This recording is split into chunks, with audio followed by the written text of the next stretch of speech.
Autoriteti rrugor shqiptar po vijon me intensitet punimet në disa segmente rrugore të rëndësishme në qarkun e Korçës, me qëllim rritjen e sigurisë rrugore dhe përmirësimin e kushteve të qarkullimit për qytetarët. Aktualisht punimet janë përqendruar në aksin Korçë-Boboshtic. Aktualisht jemi në segmentin hyrjes nga kryqëzimi i Boboshtic deri në Boboshtic, në gjuhën e rrugës së vjetër. Është një segment për rreth 600 metra, i cili po trajtohet me punimet e shtresave komplet të saj. Këto shtresa konsistojnë në zgjerimin e pjesës kaluese nga 4 metra, gjërësia e asfaltit në 5 metra. Punimet po ecin mirë dhe besoj se brenda një jave do të realizohen.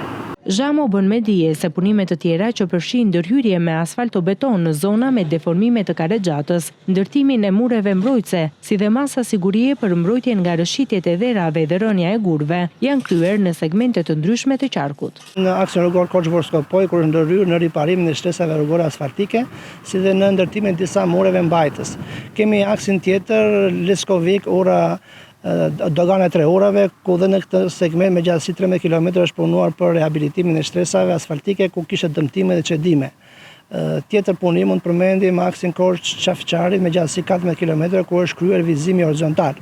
Një investim më i kompletuar është bërë në aksin rrugor Bilish-Miras me gjatësi 15.5 km ku është kryer vizimi horizontal dhe është në proces rifreskimi plot i sinjalistikës rrugore vertikale me tabela, delinator dhe elemente të tjerë për sa i përket sinjalistikës vertikale. Këto ndërhyrje janë pjesë e programit të vazhdueshëm të Autoritetit Rrugor Shqiptar për rritjen e sigurisë rrugore dhe përmirësimin e infrastrukturës kombëtare, duke lehtësuar lëvizjen dhe siguruar standarde më të mira për përdoruesit e rrugëve.